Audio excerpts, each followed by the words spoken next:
मन से, तभी उसका कल्याण होगा। आज श्री सुखदेव जी ने परीक्षित जो कथा सुनाई, फिर यहाँ कथा आती है परीक्षित के बारे में। परीक्षित का जन्म कैसे हुआ, तो बताते हैं परीक्षित जी का जन्म बड़ी विषम परिस्थिति में भया। वक्ता की तो कथा होगी, श्रोता की कथा सुना रहे।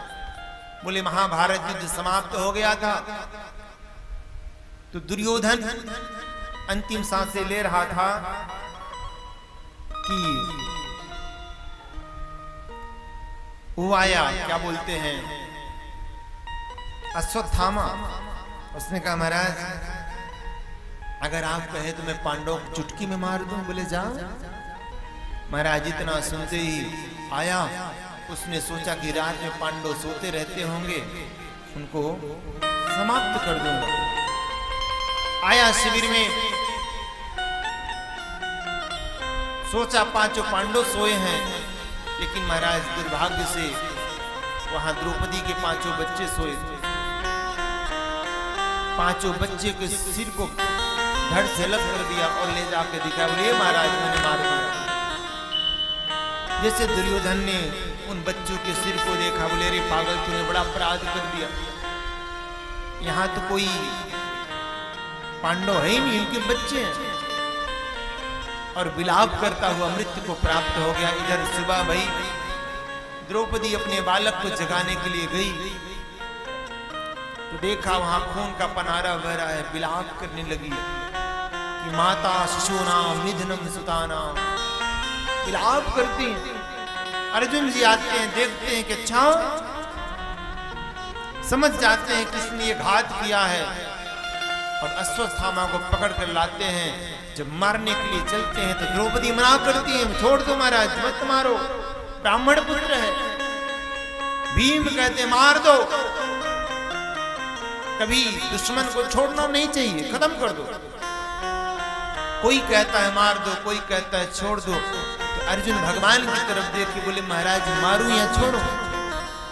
तो ठाकुर जी ने कहा कि ब्राह्मण को दैहिक दंड नहीं बताया गया, एक काम करो, इसकी मणि निकाल के इसको छोड़ जाने दो, गुरुपुत्र है। तो उसकी मणि निकाल करके अपमानित करके उसको छोड़ दिया गया। लेकिन कहते ना दुश्मन तो दुश्मन होता है महाराज। एक छोटी सी चिंगारी बड़े से बड़े जंगल को जलाकर राख कर देती है। अब दुश्मन ने अपनी नीति के अनुसार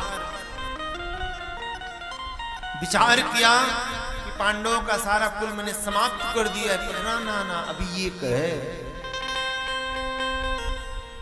अर्जुन का पौत्र कौन, परीक्षित, वो उत्तरा जिसके हाथों की मेहंदी भी नहीं छूटी थी, उसका पति अभिमन्यु चक्रव्यूह में मारा गया।